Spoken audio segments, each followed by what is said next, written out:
Welcome to Brewing TV. I'm your host, Michael Dawson. Jake Keeler is on assignment. I'm standing in the garage here with Chip Walton behind the camera. You longtime viewers know what that means. It's a brew session episode with some Canoe Cam tasting notes. Today, decoction mashing. Double decoction on a Bavarian Dunkel, and there'll probably be some barley wine before noon, because that's just how Chip and I roll. Let's get crushing.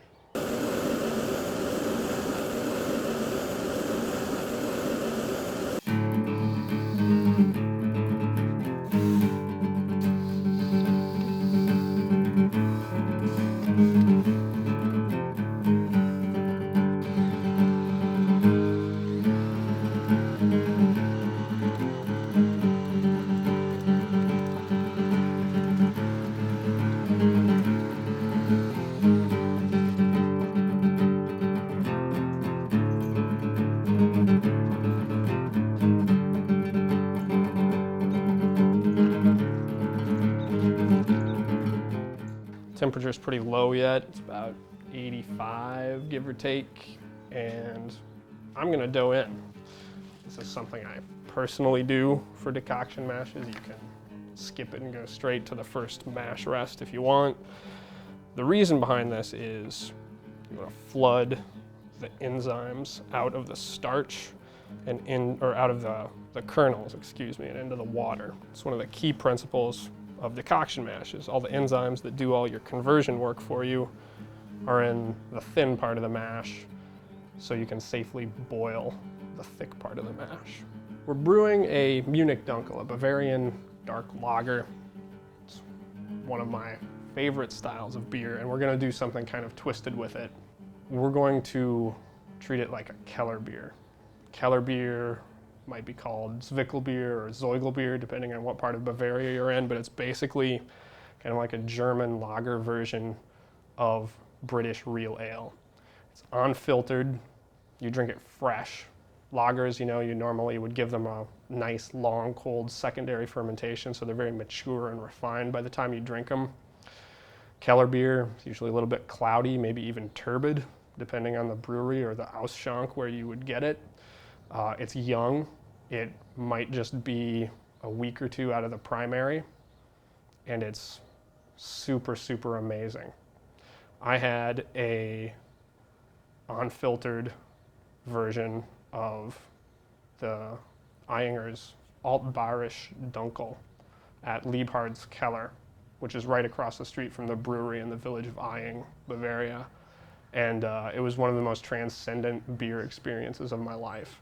It was just so connected to the place and the land. It just smelled like warm soil, freshly turned over in the spring. It smelled like dairy cattle, kind of warm and mammalian and clean though. If you grew up in the country, you'll know what I'm talking about.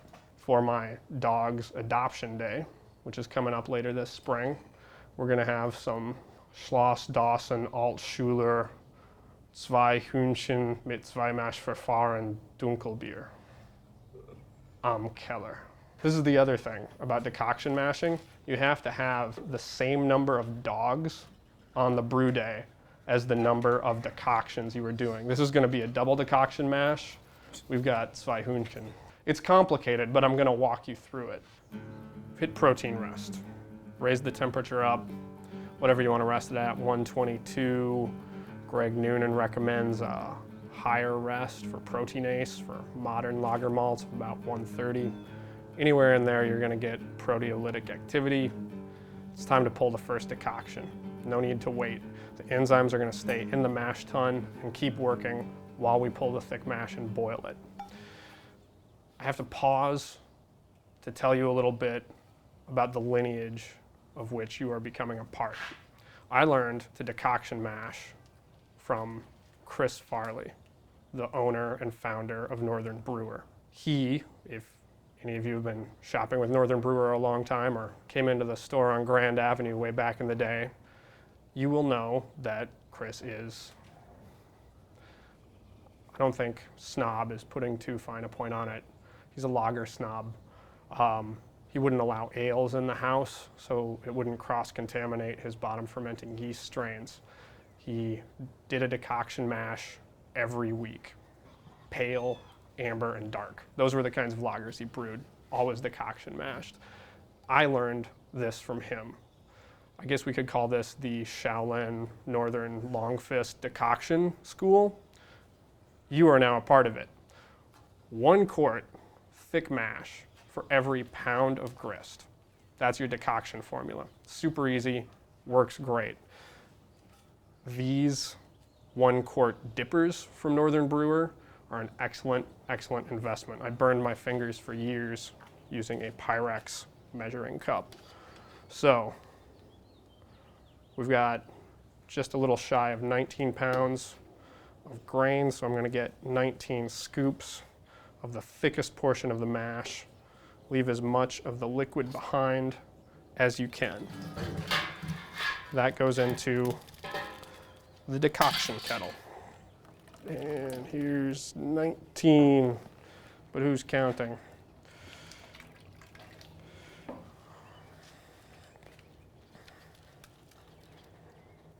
By the time you get down to the end, most of the thick mash is out of there, so there's scant scoops coming up. All right, cover this, let it rest.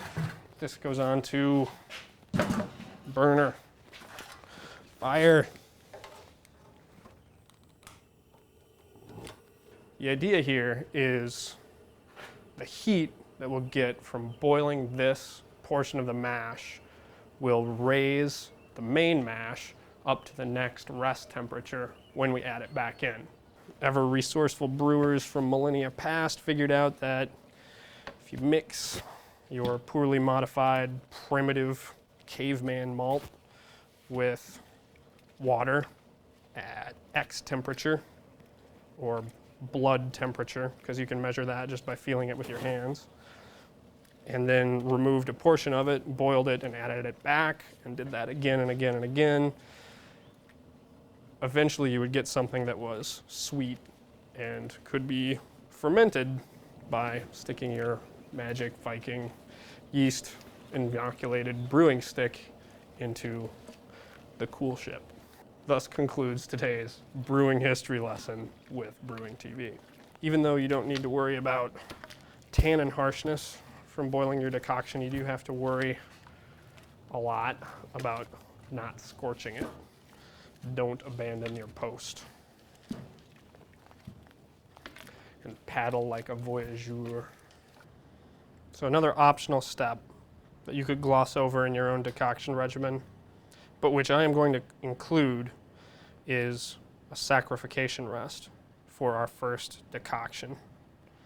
Just going to let it rest for a few minutes in the 150 something range.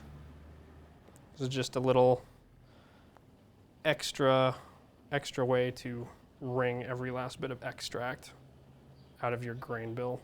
Hey, look, it's boiling.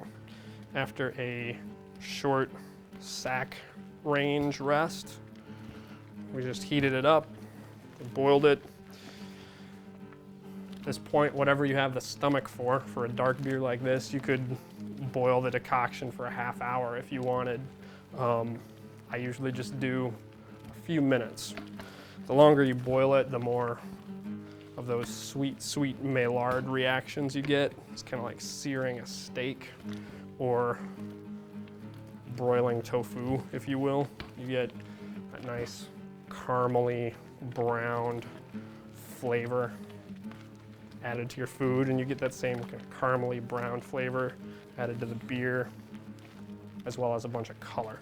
Boiling decoction, main mash, still at protein rest temp. We're gonna add this back, ladle by ladle, stir it up, bring it up to your next mash rest. For this recipe, we're gonna do beta sac rest in the upper 140s. The reason you add it back gradually instead of dumping it all in is so you don't overshoot your next mash temp. Chip keeps saying that the garage smells more and more intensely of Cocoa Puffs. I get kind of like a bready milk chocolate flavor, but same idea. It's always better to take too much thick mash and decoct it than too little. And I definitely have plenty because we're already at sack rest, the beta sack rest for the main mash. Even though the thick mash went through a sack rest in the decoction, all the enzymes and a bunch of hydrolyzed starches are still here in the main mash. So we convert it all. We're gonna let this cool off, add it back to the main mash after it's reached the same temperature. We can step away from this for a little bit. Canoe can tasting notes. Old Luddite from the Northern Brewer kit. An Old Luddite is a English strong ale, English winter ale. an ESB wrestling with the barley wine. It's almost a year old. I brewed this in May 2010, so it's now mid-March. Smells fantastic. I had this same batch when it was younger, I think, and I definitely like it better with some months on it. It smells like a fruit cake. It's dense, raisiny, figgy, malty. It's a little cardboardy, even. I don't know if that's oxidation or if that's kind of part of the English barley wine character. It carries itself like a nice woody. Yeah, it's got a lot of earthy, herbal kind of hop character, even at this age. It's got some really nice residual kind of tannin from that ESB grade hop load, you know? So there's still, even at this age, how old is it? 10 months. 10 months, yeah. There's still a bit of hop bite to it. Really nice. Better get back to the decoction, as the Zweihühnchen are reminding us. All right. Yeah. More Canoe Cam later. It's been about 20 minutes. The rest of our first decoction is still a little on the warm side, but we've lost some heat in the main mash, so I'm just going to go ahead, add a bunch more of it back right now. If you take a look at what 20 minutes of beta sack rest has done to the mash, it's darker, it's clearer, and we've got this nice scuzzy film of Tig on top of the grain bed there. It's proteins, albumins, and lions and tigers and bears. This is a double decoction mash, so as we get this back in here, we're gonna give it a few more minutes and then pull it out and do it all over again. You can do single decoctions, in which case we'd be done already. You can do triple decoctions and increase the maltiness and extract yield and the color of the beer even further. You know, classic Czech Pilsners are nothing but 100% Pilsner malt, which is really, really pale stuff. But with triple decoction mashes, they get kind of a burnished gold color. Beta sack rest, still in progress. But don't need to wait that long to start pulling the next decoction. All the enzymes, all the hydrolyzed goodies are going to stay in the main mash while we pull thick mash for decoction number 2. I'm not going to pull the full Chris Farley approved amount for this one since the temp rise is smaller. We only need to go from about 148 up to 158. So I'm just going to do roughly about half as much, about nine dippers of thick mash. You know what, Chip Walton? There really aren't very many times a year when I don't like dark lager. Spring is trying to spring here in Minnesota today, but we still got a snowpack. I'm still wearing a stocking cap. I'm going to enjoy the hell out of this Keller beer. We'll drink some Krugs of it, hopefully with Mr. Jake Keeler, and post that as a short pour a few weeks hence. Stay tuned. I don't advise this. Don't start drinking beer until your last decoction is done. This could be asking for trouble, citizens. Pride goes before a fall. Beer goes before a f***ed up mash. This is decoction 2. It looks different even from the first. Let's get a look at that grist. It's getting even more decomposed, degraded, exploded, exploited, smacked around, spoken badly of, generally abused, but it smells freaking fantastic. Decoction is really cool because it's traditional, because I feel like it's another layer of involvement you can have with your beer, with your mash.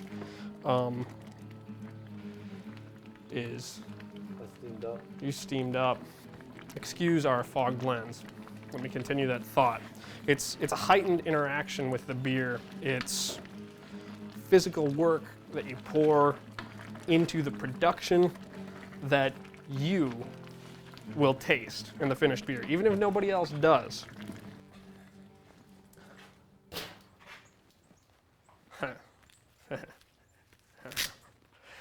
Remember, put your gloves on after you pick up something hot. After our second decoction, it's time to add it back to the main mash for the Hochmash, the high mash rest. Upper 150s, dextrins, lions, tigers, bears. It's getting even soupier. Those malt kernels are getting more and more broken down, gelatinized, and soggy. We're just a titch warm for our Hochmash. So we'll stir it well, leave it uncovered for a bit. That was exceptionally smooth. I feel like celebrating with some more Canoe cam while we heat up sparge water. Wait, we can't heat up sparge water because we still have to do mash out. We'll let this rest for a little bit. So we've been at this for 2 hours and change, and we are just now getting to our final mash rest before mash out. And we've still got to heat the sparge water, sparge the mash, boil the wort. It does take longer than your average all-grain brew day with a single infusion or even a step mash. Besides the benefits to your beer, you get to spend more time doing something that you love. For me, when I've got the time, I really enjoy doing this. It's, to paraphrase Nathan Smith, homebrewing gives you the freedom to do ridiculous things. Whether or not you feel decoction mashing is legitimately ridiculous, it's at least time you get to spend making beer. That's good enough for me. Alpha Sac rest, completed. Take a look. It's clear, it's dark, smells amazing. It's time for mash out. If I wanted to, I could just heat the kettle directly and raise the mash out temp that way. But because I care about tradition and because I want to keep Chip here for as long as possible, we're going to do an authentic final boil. It's a double decoction, but we're actually boiling 3 times. We're going to collect the thin mash this time, heat it to boiling, add it back to the main mash to raise it to the mash out temperature. This denatures the enzymes, increases the extract yield, blah, blah, blah, blah, blah, blah, blah. This is kind of like what we did for the all-grain bender in that episode a few weeks ago, and we had topped out the mash tun, needed to raise the temperature. Same idea. Very traditional. Mash out achieved, sparge water heated, dogs have been walked, we've had a little lunch. It's time to recirculate.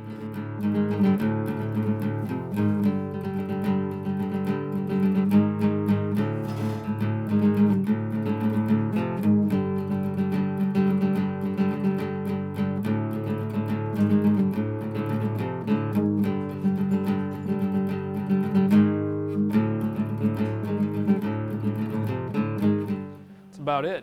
Double decoction, Wort's in the kettle. We're gonna boil it for an hour, just like you would any other batch. Chill it, just like any other lager. Pitch some yeast, ferment it cold. Half of this beer that will become the Keller beer will get kind of a long primary fermentation, give the yeast a chance to reabsorb the diacetyl. We'll give it a really brief secondary at cold temperatures, and then keg it and drink it fresh. We'll have a short pour on that in the next few weeks, so stay tuned for that. The rest of it I'll probably lager and keep on hand as a straight ahead dunkel. Now that the stressful part of this brew day is over, I think that Chip and I can probably take a little breather and do another canoe cam. What say you? Oh, good. Look who showed up! BTV correspondent Brian Adams. Cheers. Funnily enough, he arrived just in time to tap some Wookiee. I planned it. Planned it out right. So this is the Wookiee that Dawson brewed back in December. 3 months old. Force carved it last night.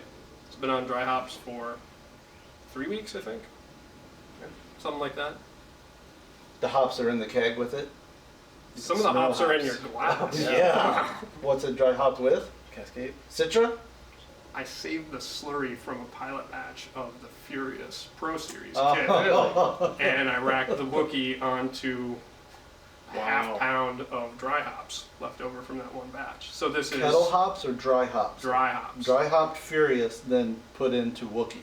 Wookiee put onto the leftover dry hops, if we're being technical about it. So it's mostly Simcoe with a bunch of Autumn and a little bit of Warrior and Amarillo. Wow. Man. That's crazy. It being St. Patrick's Day, I tried to make a black and tan with the barley wine. And you can see just a little bit of it there. I gave you guys the straight up stout, so you can mix your own if you want. Beautiful. You can't even see the word brain oil. Yeah, no, that means it's evil. Brain oil? It's a heavy metal band. Okay. You like heavy metal? That's what the kids like. Sounds like a Rasta band. My brain stem's leaking brain oil, man. Brain oil can be like improv, freestyle poetry. Come taste this brain oil. I don't know. Yeah, this is 50-50 Wookiee oatmeal stout. Wookiee. Make the Wookiee noise. Ooh. It's good. That's interesting. The roast definitely still kind of overpowers it, almost. You think that hop presence could come through that. I get a little hops in the back. That didn't sound right. I get some hops in I see the what you're saying. aftertaste. Yeah, in the I aftertaste. like that. It's like roasted orange peel. This Canoe cam tasting session has been pretty filthy. But the brew session at least went well. Double decoction, dunkel, tasting notes to come up. Thanks for joining us on Brewing TV. I'm your host, Michael Dawson. BA. Chip Walton. All for Brew. Brew for all! Cheers, guys. Cheers. Snowball fight?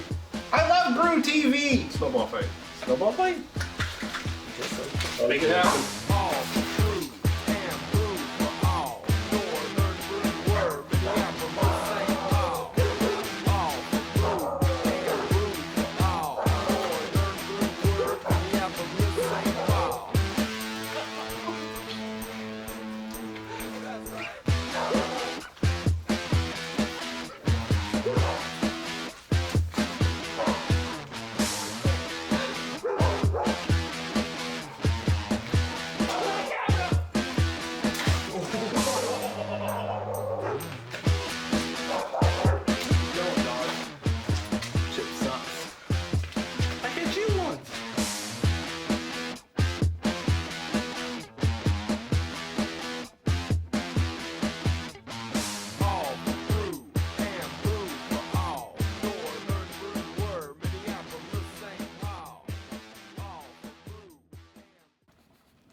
I'm a big proponent of Old Luddite. The Wookiee is resisting the dark side a little bit. Don't forget to fight a dog. That's an integral part of the brew day, is fighting a dog. What is that?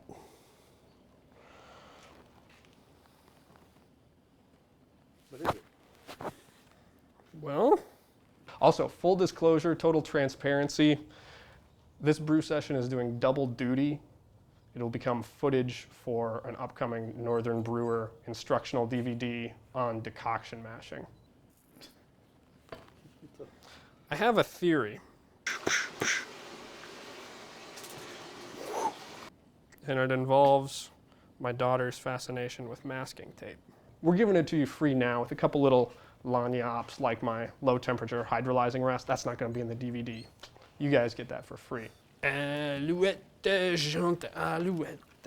Chip Walton wants to know, if you sat here boiling and stirring this all day, would this become liquid malt extract? Excuse me, jaune alouette. Not really, because of the grain material in it. It's a German beer, get off my case. But if you want the rest of the stuff, if you want the straight ahead instruction without the attitude, you're gonna have to pay for it. And then me and Chip are taking our barley wines and our Canoe, and we're going to Mexico. Could we be indicted for this? Somebody's gonna have to catch us first, Chip. It's not like we put this on the internet. Ka-ching!